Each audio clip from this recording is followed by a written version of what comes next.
믿음으로 서서 주님을 보기를 원합니다. 다시 한번 나는 믿음으로, 나는 믿음으로 주 얼굴 보리, 아침에 깰 때에 주 영상에 만족하니 나 주님 닮기 원하네. 믿음으로 주 얼굴 보리라. 우리가 믿음으로 훈련되어 예수님 닮은 사람 되기를 원합니다. 다시 한번 나는 믿음으로, 나는 믿음으로 주 얼굴 보리, 아침에 깰 때에 주 형상에 만족하니 나 주님 닮기 원하네. 믿음으로 주 얼굴 보리, 나 주님 닮기 원하네. 나 주님 닮기 원하네. 믿음으로. 정말 주님을 닮기 원하시는 분들 다시 한번, 나 주님 닮기 원합니다. 나 주님 닮기 원하네. 믿음으로 주 얼굴 보리라.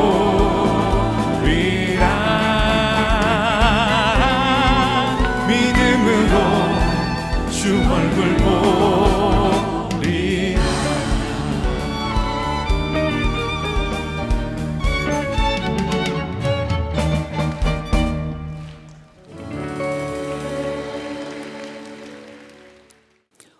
오늘 우리에게 주시는 하나님의 말씀은 디모데전서 4장 7절부터 8절입니다. 디모데전서 4장 7절부터 8절입니다. 망령되고 허탄한 신화를 버리고 경건에 이르도록 내 자신을 연단하라.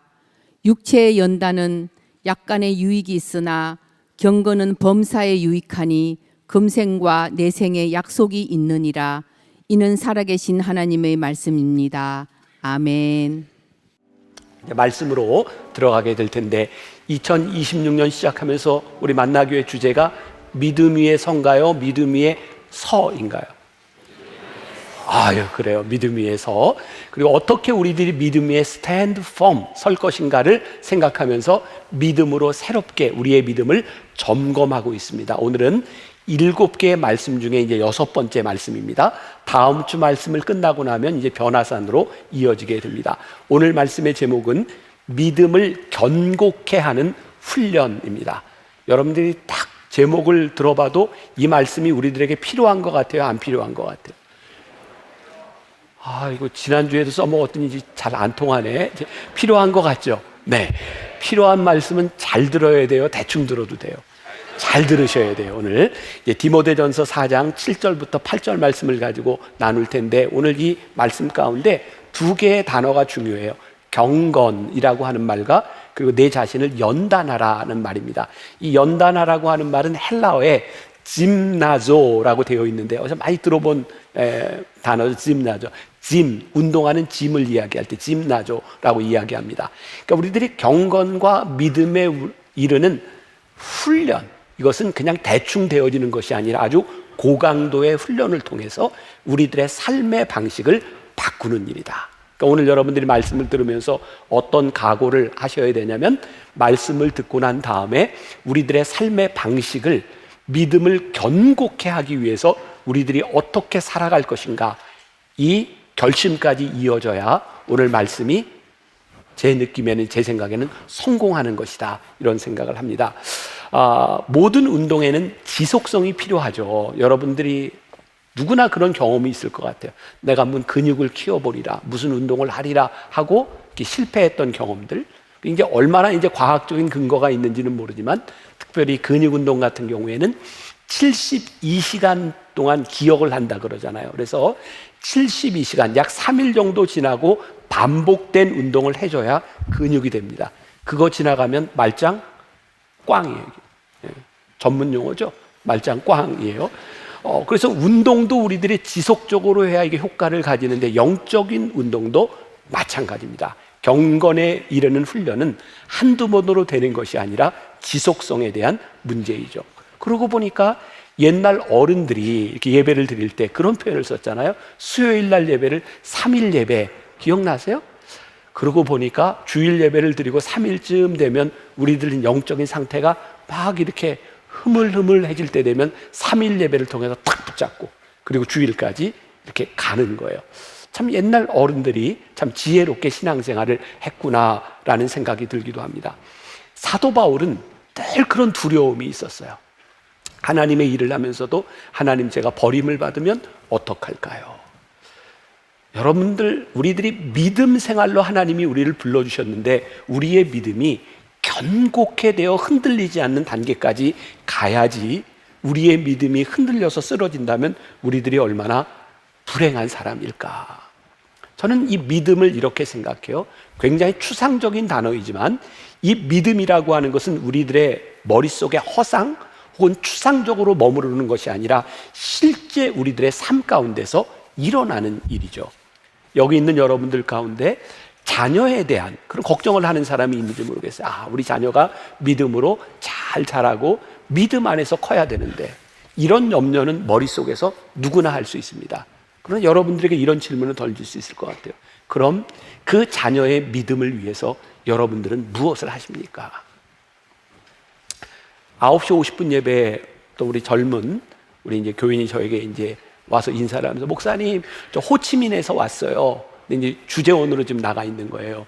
근데 온 이유가 그 아들인지 딸인지 모르겠는데 중학생인데 얘가 죽어도 이번 겨울에 중등부 수련회를 가야 된다고.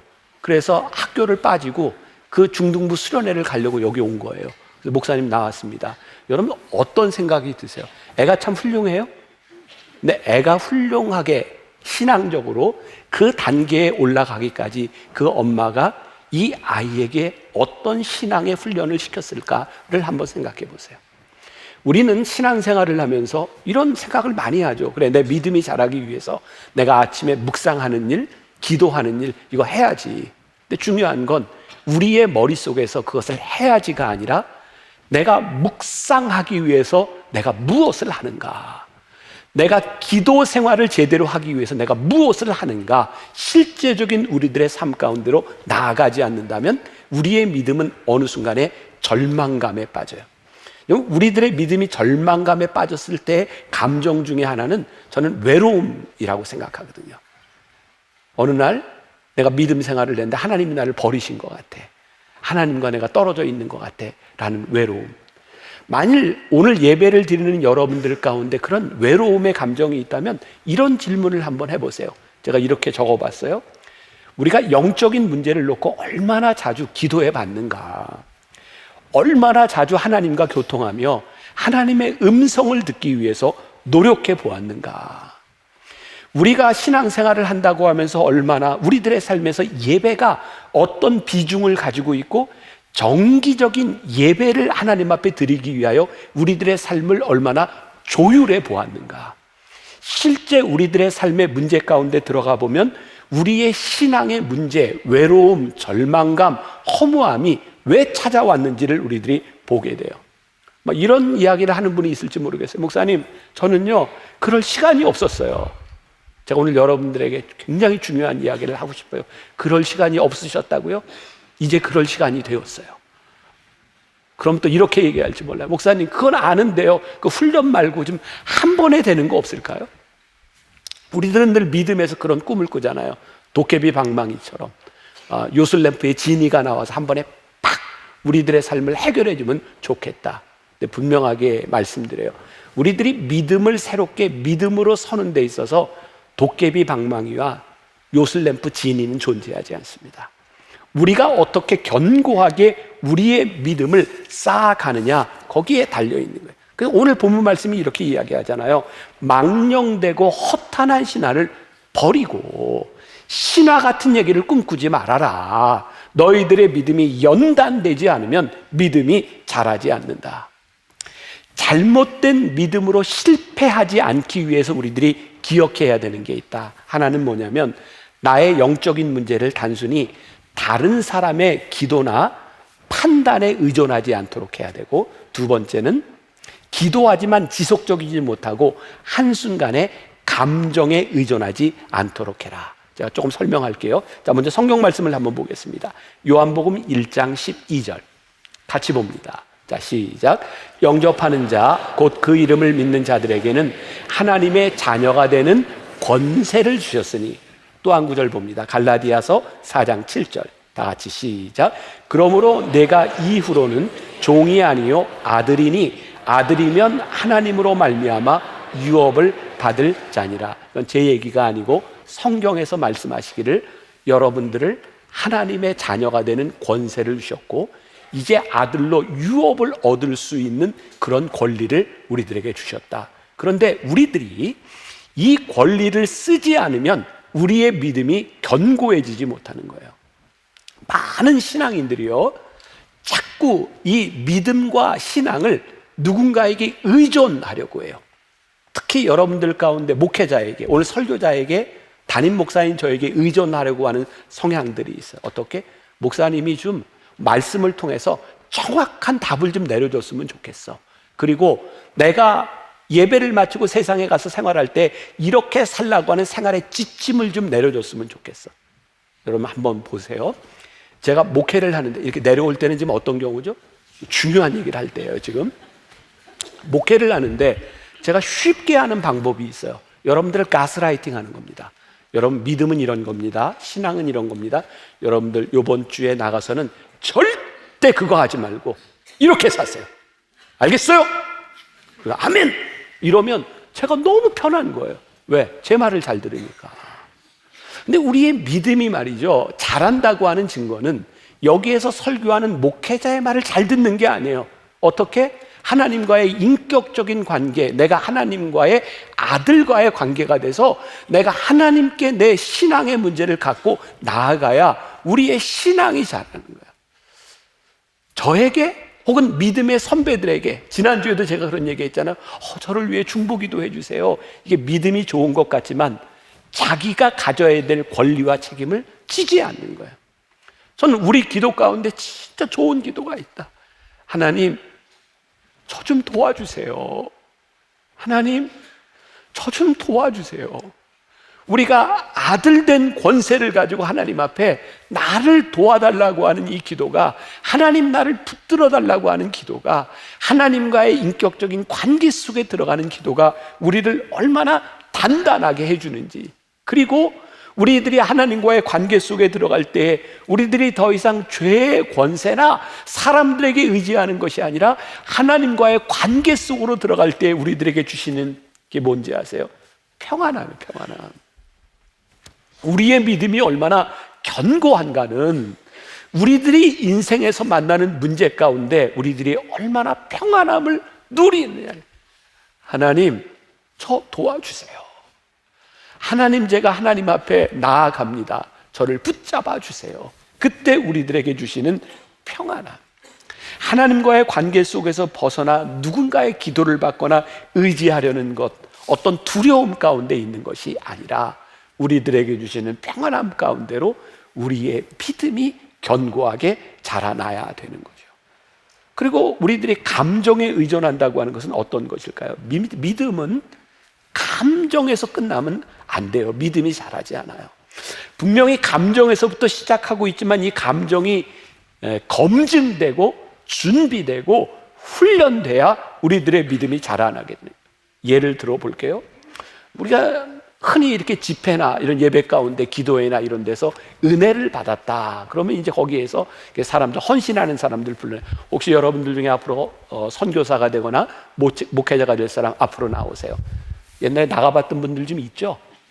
근데 여러분 여기 앉아 있잖아요. 여기 안 있고. 이유가 뭘까요? 우리는 그때 감정에 충실했어요.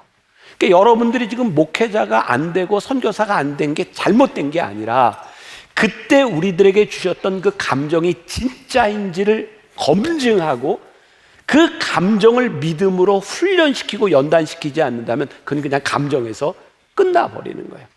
나를 부르신 하나님, 나에게 주셨던 그 감정을 내가 어떻게 믿음으로 성숙시켜 나가는가. 저는 또 그런 표현을 여러분들에게 지금 하고 싶어요. 우리들이 이왕 믿음 생활을 하는 우리들이 좀 프로가 될 수 없을까? 아마추어처럼 대충 하다가 포기하는 사람들이 아니라 우리들이 믿음이 견고한 그 믿음의 근거 위에서 우리들의 난관을 뚫고 이겨나갈 수 있는 믿음의 프로가 될 수 없을까? 제가 고3 때였어요. 제 진로를 이제 결정해야 될 때, 저는 뭐 불행인지 다행인지 어렸을 때부터 저희 돌아가신 아버지 어머니가 저에게 늘 주입식, 너는 목사가 돼야 된다, 초등학교 때부터 그러셔서 그냥 목사가 되는 줄 알았는데, 고3 때 이제 진로를 결정해야 되는데 목사가 되려면 신학교를 가야 되잖아요. 그래서 그래 뭐 신학교를 간다면, 근데 어느 날 저희 아버지가 저를 부르셨어요. 병삼아, 네가 만일 신학교를 가는데 다른 대학을 갈 수 없기 때문에 신학교를 간다면 아버지는 너를 신학교를 보내지 않는다. 그때는 제가 소명이 있을 때도 아니었는데 그때 그 말이 저에게 굉장히 이렇게 의미 있게 다가왔어요. 내가 갈 수 없어서 가는 것이 아니라 나를 부르신 부르심이 있다면 내가 거기에 얼마나 준비가 되어 있는가. 물론 오해하지 마세요. 목회자가 되고 선교사가 되는데 뭐 세상 사람들보다 공부를 잘하거나 머리가 좋다거나 그런 기준에서 되는 것은 절대 아니에요. 그러나 하나님이 우리를 쓰시고자 할 때 우리들이 어떻게 쓰임에 합당한 준비와 훈련이 되고 있느냐는 우리의 믿음의 감정이 감정에서 그치지 않도록 하는데 굉장히 중요한 일이에요. 제가 유학 시절 시카고에 있을 때 제가 공부하던데 굉장히 유명한 교회가 하나 있었어요.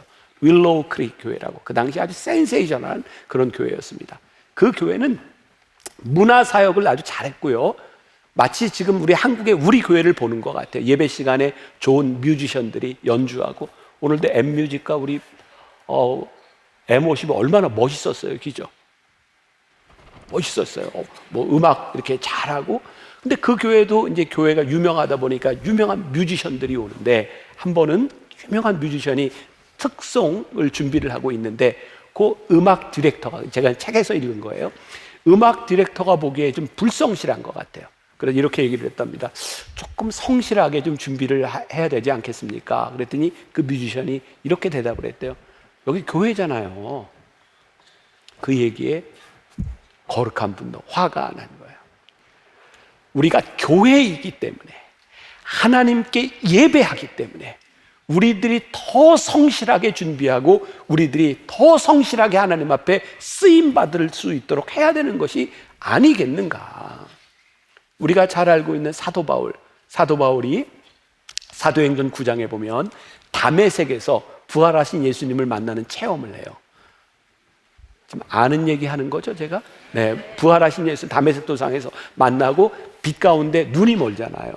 그리고 그 눈을 뜨게 되는 기적을 경험합니다. 그때 사도 바울의 마음이 뜨거웠을까요? 안 뜨거웠을까요? 뜨거웠다고 대답해 주세요. 어땠을까요?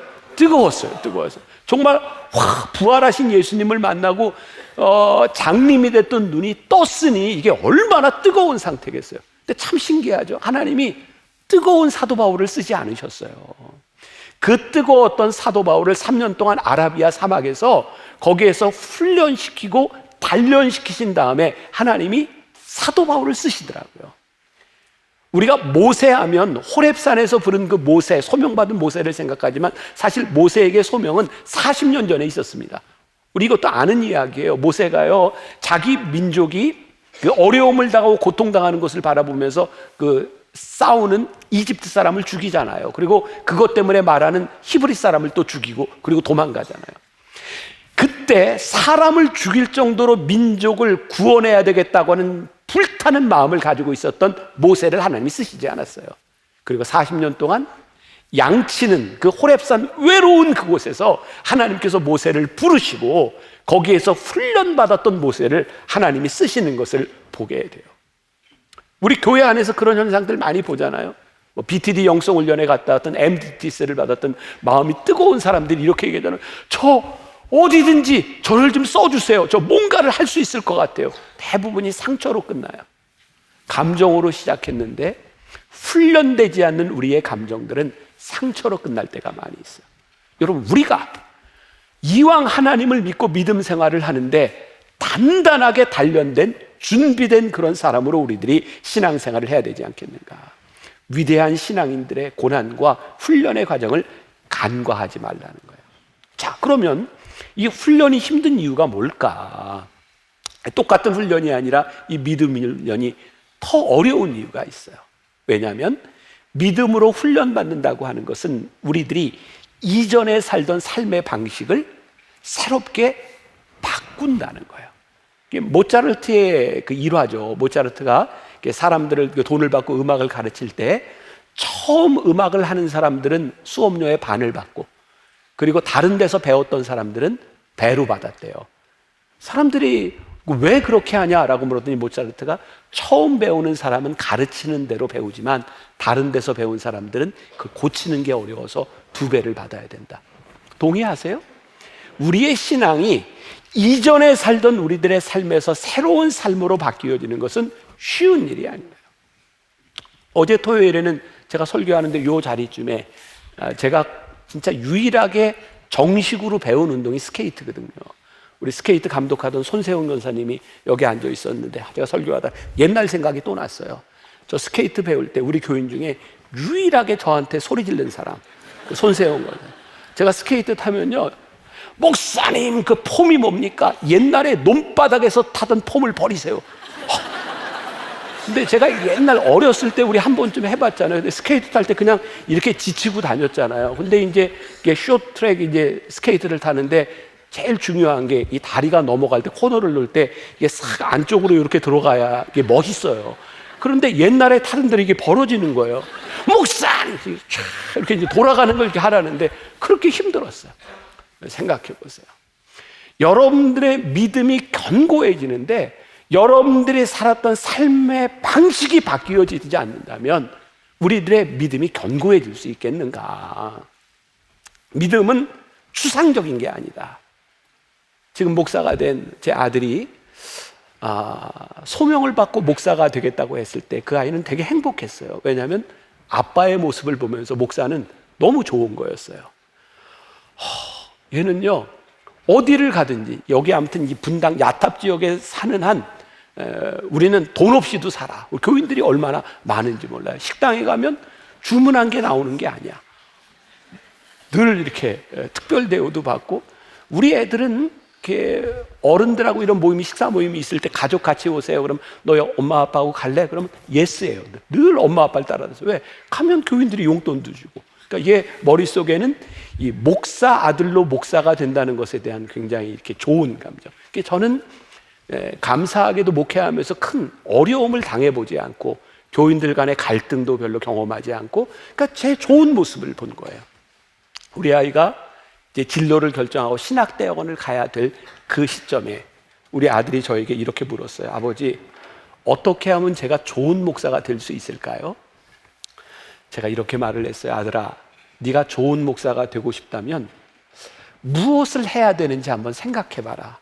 네가 지금처럼 살아가도 좋은 목사가 될 수 있는지, 좋은 목사가 되려고 한다면 무엇을 해야 되는지 생각해봐라.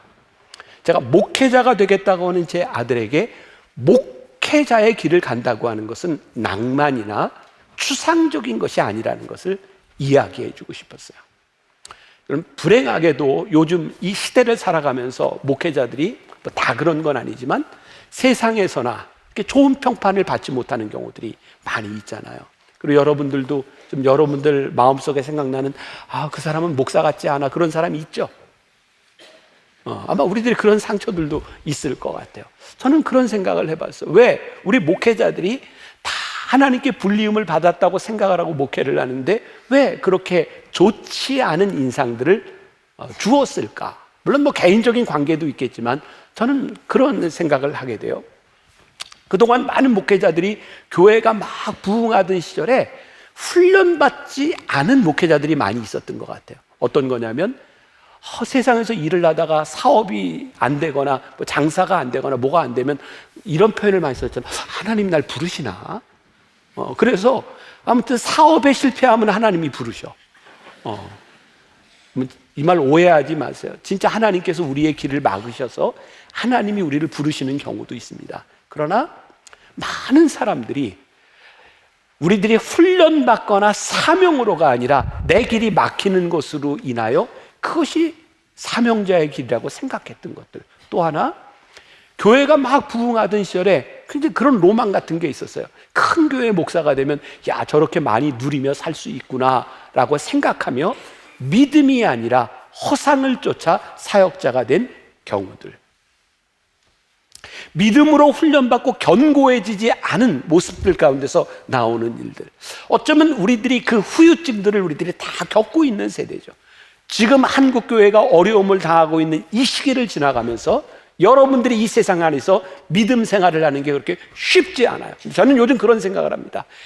믿음 생활하는 게 어렵고 목회자가 되는 것이 단순히 어떤 로망이 아닌 이 시대 가운데서 우리의 믿음이 어떠한지를 증명할 수 있는 시간을 우리들이 마주하고 있다.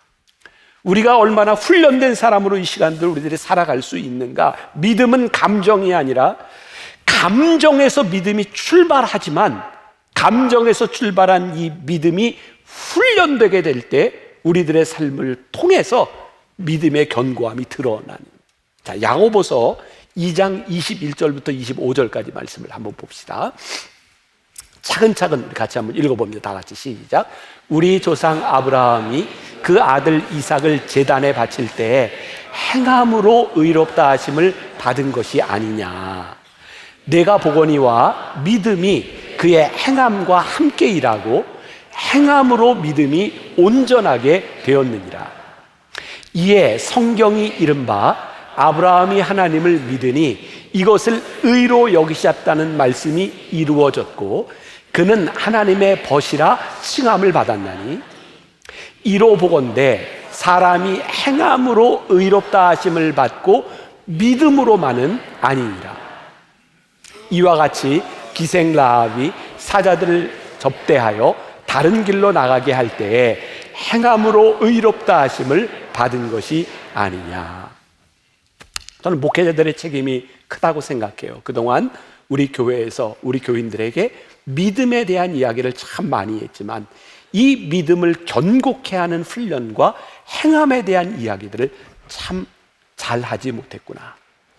믿음은 믿음으로만이 아니라 행함을 통하여 그의 믿음이 증명되고 믿음이 자라나는 거예요. 제가 이제 말씀을 조금 이따 마무리를 하겠지만 여러분들에게 오늘 큰 도전이 되는 것이 무엇이냐면 우리들이 오늘 이 말씀을 마치고 여러분들의 삶의 한가운데로 들어갔을 때에 믿음으로 살아내고 믿음으로 훈련하는 것이 무엇인지를 우리들이 보여주고 살아내야 되는 거예요. 그래야 우리의 믿음이 견고해질 수 있어요. 진정한 믿음은 치열하게 고민하고 치열하게 훈련받고 치열하게 순종할 때에 우리의 믿음이 견고해져요. 제가 언젠가 대강절 시즌에 묵상집에서 보았던 이런 제목의 글인데 항상과 가끔이라는 글인데 내용이 참 좋거든요. 이거를 좀 읽어드릴까요 말까요? 여러분들이 원하니까 또 제가 읽어드려요. 조금 생각하면서 들어보세요. 억울한 핀잔을 들어보신 적이 있나요? 잘 생각이 나지 않는다면 이런 말들을 떠올려 보면 도움이 될 겁니다. 자네는 맨날 지각인가? 자네는 허구한 날 잠이야? 넌 늘 그 모양이야? 이런 타박을 들을 때마다 억울하고 속상한 이유는 무엇입니까? 어쩌다 한 지각이고 오랜만에 고난 잠이며 오늘 한 번 저지른 실수인데 면박을 주는 사람은 맨날 그렇다는 겁니다. 아무리 따져봐도 분명 가끔인데 상대방은 항상 그렇다고 나무랍니다. 내가 좋은 일을 하면 항상으로 인정해주지 않는 사람들이 실수 같은 잘못이라도 하나 저지르면 항상 그렇다고 타박합니다. 기이하게도 잘못한 일은 눈에 들어오기 쉽습니다. 한 번 저지른 실수 때문에 떨어지지 않는 꼬리표가 붙는다면 이건 아무래도 억울한 일입니다. 하지만 애교에 가까운 실수가 아니라 되돌릴 수 없는 범죄를 저질렀다면 그건 설사 가끔 저지른 일일지라도 그 값을 마땅히 치러야 합니다. 일주일에 한 번 도둑질하는 사람에게 6일은 안 했으니 괜찮잖아 라고 말할 수는 없는 노릇입니다. 선하고 좋은 일은 이와 정반대입니다. 뜸하게 행한 일을 일상적인 것인 양 말하는 건 말 그대로 과장입니다. 하여 우리는 가끔씩이라도 곤란한 일과 항상 지속해야 할 일을 선명하게 구분할 줄 알아야 합니다.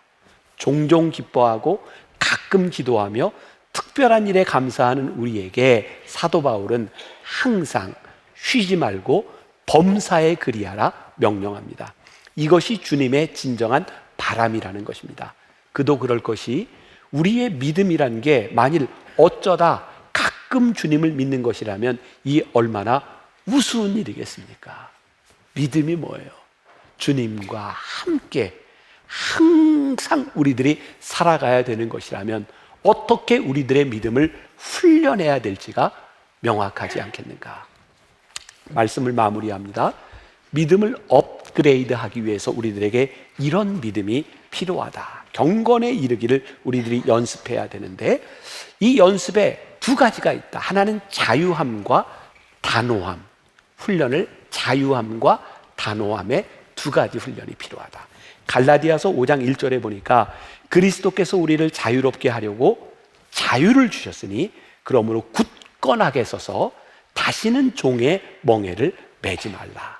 우리의 믿음이 단단하게 지는데 굉장히 중요한 기준이 있는데 그게 뭐냐면 자유함이에요.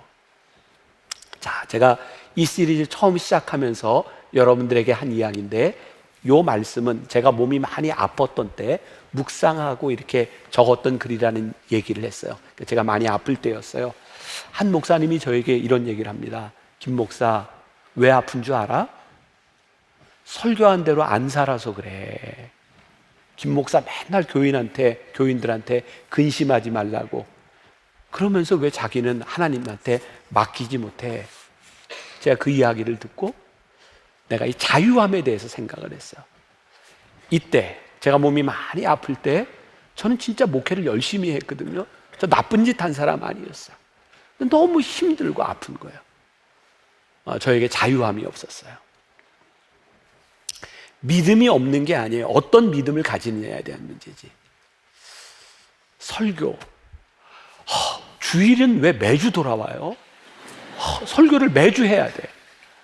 그런데 제가 가지고 있는 성격이 대충대충이 안 되는 성격이에요. 열심히 잘 준비해야 돼요. 그게 그냥 늘 이렇게 부담으로 들어오는 거예요. 몸이 아프고 힘든데 낮에 쉴 수가 없는 거예요. 내가 이렇게 쉬는 모습을 보면 사람들이 뭐라고 생각할까? 집에 들어가 있는 것도 제가 허락이 안 돼요. 제가 낮에 이렇게 집에 들어가 있으면 사람들이 나를 어떻게 볼까? 저는 우리 아이들 초중고를 졸업하는 동안 한 번도 졸업식에 가보지 않았어요. 대낮에 담임 목사가 자녀들 졸업식에 가 있는 모습을 교인들이 보면 어떻게 생각할까? 옛날에는 만나교회 새벽 예배가 2번이 있었어요. 5시, 6시.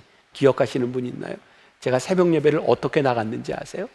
5시 예배가 끝날 때쯤 나가서 기도하다가 그리고 6시 예배를 드리고 나왔어요. 왜냐하면 5시에 온 사람도 나를 보고 6시에 온 사람도 나를 보도록 제가 그렇게 했어요.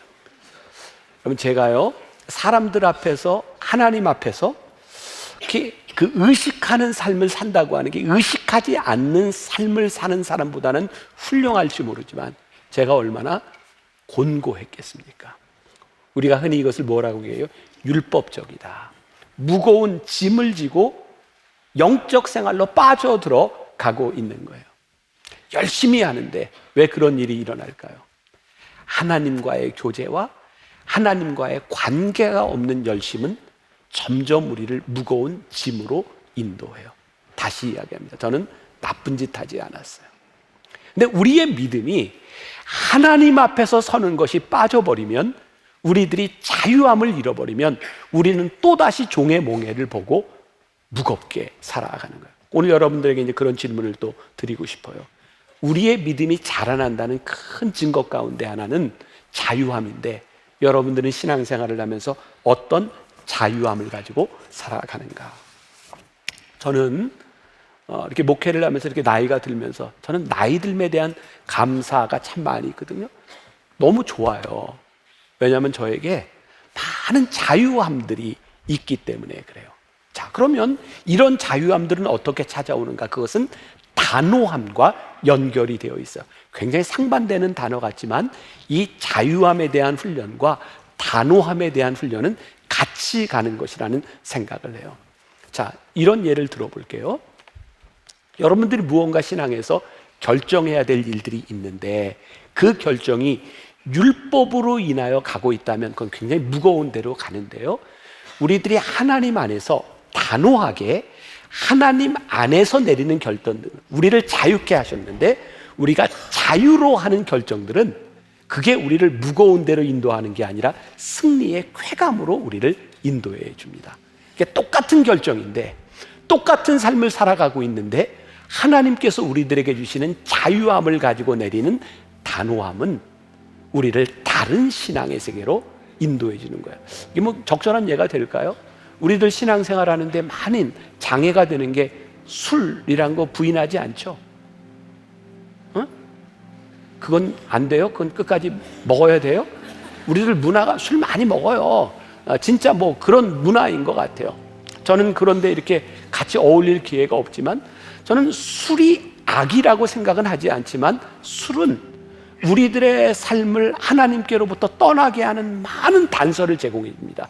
그래서 우리들의 삶에 결정을 해야 될 경우가 많아요. 그런데 만약 술 문제를 놓고 율법적으로 이건 마시면 안 되는 건데 이건 난 진짜 그리고 피해간다면 얼마나 무거워요.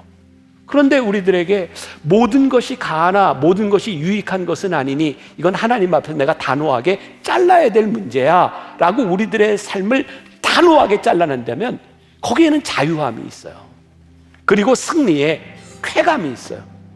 이 승리의 쾌감과 자유함을 깨달은 사람들은 또 다른 믿음의 단계로 나아가게 되어 있어요. 이게 지금 술 문제만 얘기하는 게 아니죠.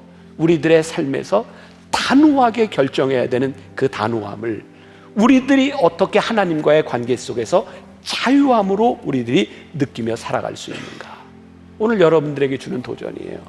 하나님이 믿음을 우리들에게 선물로 주시지만 이 믿음을 살아내는 우리는 우리들의 삶에서 결단하고 우리들의 삶에서 우리들이 디자인하고 그렇게 살아가지 않으면 안 되는 거예요. 율법적인 것이 어쩔 수 없는 선택이라면 자유함을 얻은 은혜자의 삶은 자의로 선택하는 거예요. 그래서 오늘 여러분들 믿음 훈련, 우리의 믿음을 견고케 하는 데 있어서 자유함과 단호함, 이 두 가지를 여러분들이 함께 붙들고 가라. 자, 예배를 마치고 세상으로 나가면 그렇게 살 준비가 되셨습니까? 우리의 말씀을 우리들이 실천할 때에 우리들의 믿음이 자라나니까 한 주간 말씀을 붙들고 승리하면 좋겠습니다. 우리 말씀 앞에서 함께 찬양합시다.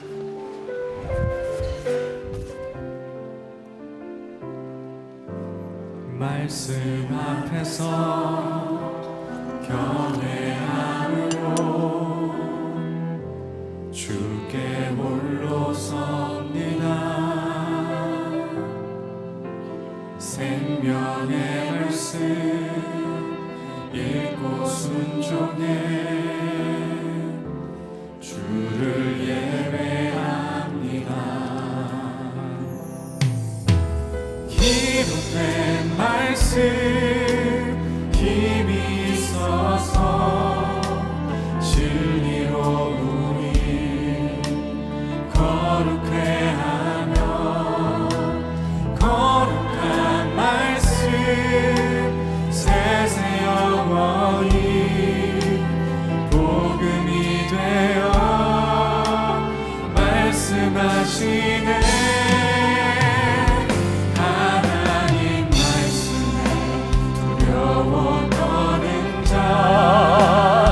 말씀에 생명을 거는 자, 한 사람 찾으시니 주님의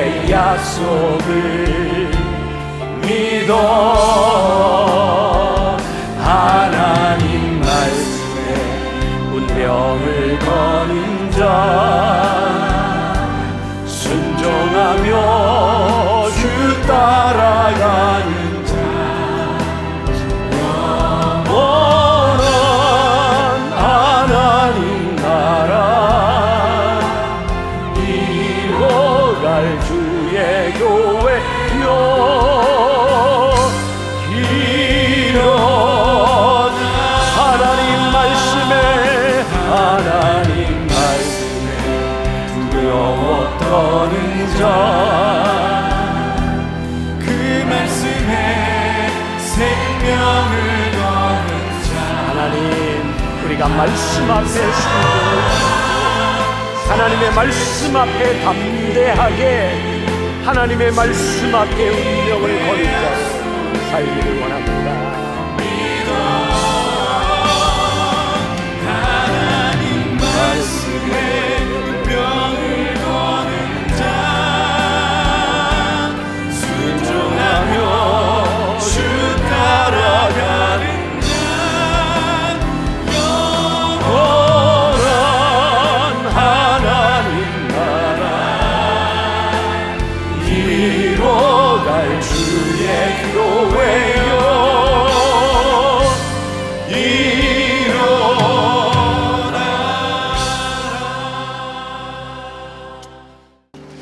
지금은 우리 주 예수 그리스도의 은혜와 하나님 아버지의 무한하신 사랑과 성령의 인도하심이 견고한 믿음을 꿈꾸며 이 세상으로 담대히 나아가는 당신의 사랑하는 모든 백성들을 위해 지금부터 영원까지 함께 하시기를 간절히 축원하옵나이다. 아멘.